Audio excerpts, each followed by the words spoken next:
తెనాలిలోని పినపాల్ local 25 వార్డులో చెరువు ధాన్లోని ఐలాండ్ పార్కుని municipal chairperson Tadipalli Radhika commissioner Bandi Seshanna పరిశీలించారు. పార్క్ అభివృద్ధికి సంబంధించి వాకింగ్ ట్రాక్, మెడిటేషన్ వంటి సౌకర్యాలు ఏర్పాట్లపై చర్చించారు. స్థానిక పినపాల్ లోకల్ చెరువులోని ఐలాండ్ పార్కుని అభివృద్ధి చేసే దిశగా వార్డు కౌన్సిలర్ తాడిపల్లి రామయ్య చేసిన కృషి నేపథ్యంలో బుధవారం municipal chairperson Tadipalli Radhika commissioner Bandi Seshanna పార్కుని పరిశీలించారు. పార్క్ అభివృద్ధిలో చేపట్టవలసిన కార్యక్రమాల గురించి చర్చించారు. ముఖ్యంగా 21 నుండి 29 వార్డుల వరకు ప్రజలు వినియోగించుకునే విధంగా పార్కును అభివృద్ధి చేసే దిశగా చేపడుతున్న కార్యక్రమాల నేపథ్యంలో పార్కు చుట్టూ వాకింగ్ ట్రాక్, అలాగే యోగా, మెడిటేషన్ చేసుకోవడానికి గల అవకాశాన్ని, సౌకర్యాన్ని కల్పించే దానిలోనూ తదితర అంశాలపై చర్చించారు. పార్కును అభివృద్ధి చేసే దిశగా చర్యలు తీసుకుంటామని కమిషనర్ బండి శేషన్న తెలిపారు. వార్డు కౌన్సిలర్ తాడిపల్లి రామయ్య మాట్లాడుతూ 10 సంవత్సరాల నుండి చెరువు పార్కు అభివృద్ధికి కృషి చేస్తున్నామని తెలిపారు.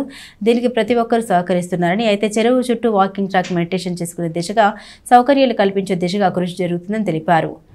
పార్కు అభివృద్ధి చేసుకోవడం కొరకు ఈరోజు మన మున్సిపల్ చైర్పర్సన్ తాడిపల్లి రాధిక గారు, అట్లానే మున్సిపల్ కమిషనర్ గారు బండి శేషన్న గారు, మరి ఇతర అధికారులు అందరూ కూడా మరి ఈ పార్కుని విజిట్ చేయడం జరిగింది. దీంట్లో జరగబోయే అభివృద్ధి కార్యక్రమాల్లో భాగంగా మరి ఎలా చుట్టూ ఒక రివిట్మెంట్ కట్టి ఒక మెడిటేషన్ విభాగానికి సంబంధించి, అట్లానే లోపల ఐలాండ్కి సంబంధించి ఎట్లా చేస్తే బాగుంటుందనే దాని మీద అందరం కలిసి చర్చించడం జరిగింది. దాంట్లో భాగంగా ప్రజెంట్ ముఖ్యంగా రివిట్మెంట్ వాలు, అట్లానే ఫర్దర్గా బోట్ షికారికి సంబంధించి లోపల ఉన్న లెవెల్స్ అవన్నీ చూసుకొని ఇవాళ జరిగింది. ఫర్దర్గా నెక్స్ట్ స్టెప్ ఏం చేయాలనేది ముందు చూసిన తర్వాత ఇంజనీర్లతో పర్యవేక్షణ చేసి లెవెల్స్ అని చూసుకున్న తర్వాత పని మొదలు పెడతారు 2 days 3 daysలో.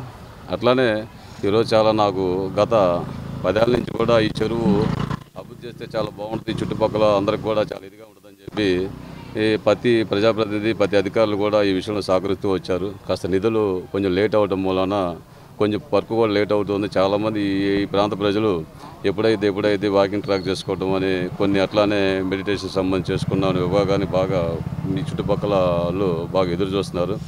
దయచేసి ఒక్కొక్కటి అధికారులు, చైర్మన్ గారు, అధికారులు, అట్లానే మినిస్టర్ గారు అందరూ కూడా సహాయ సహకారాలతో మరి చెరువును అభివృద్ధి చేయాలని చెప్పి మేము ముందుకు వెళ్తున్నాం. మాకు సహకరించిన అధికారులకి, చైర్మన్ గారికి, అట్లానే మినిస్టర్ గారికి అందరికీ. చాలా చోట్ల పార్కులు ఉన్నాయి, ప్లే గ్రౌండ్స్ కూడా కొన్ని ఉన్నాయి. అయితే ఒకసారి ఈ 21వ వార్డు నుంచి 28, 29 వార్డుల వరకు గమనిస్తే కనుక ఒక చక్కటి పార్కు అనేది కానీ, లేకపోతే ఇంకా వాటర్ బాడీ అనేది కానీ లేదు. అయితే ఇక్కడ కలిసి వచ్చినటువంటి అంశం ఏంటంటే, పినపాడు చెరువు ఏదైతే ఉందో సహజంగా ఏర్పడినటువంటి చెరువు ఇది. ఈ చెరువును చెరువుగా బోటింగ్ సంబంధించి, అలాగే పార్కింగ్ సంబంధించి పార్కుగా, పార్కింగ్, అలాగే వాకింగ్ ట్రాకు, మెడిటేషను, ఇన్ని రకాల ఫెసిలిటీస్ ఈ యొక్క 9 వార్డుల ప్రజలకు అందించగలిగినటువంటి శక్తి సామర్థ్యాలు ఈ ఏరియాకు ఉంది. చాలా కాలం నుంచి దీని గురించి డెవలప్ చేయాలనేసి ఒక ఆలోచన ఉంది. అమృతలో కూడా దీని గురించి ఒక 4-5 కోట్ల రూపాయలతోటి ఒక ప్రాజెక్టు కూడా తయారవుతుంది. దాని తోడుగా మున్సిపాలిటీ నుంచి కూడా కొంత ఫండ్ కేటాయించేసి ఇంటర్నల్గా డెవలప్ చేయాలనేసి చైర్పర్సన్ గారు, కౌన్సిలర్స్, వైస్ చైర్మన్ అందరూ కూడా రిజల్యూషన్ ఇచ్చారు.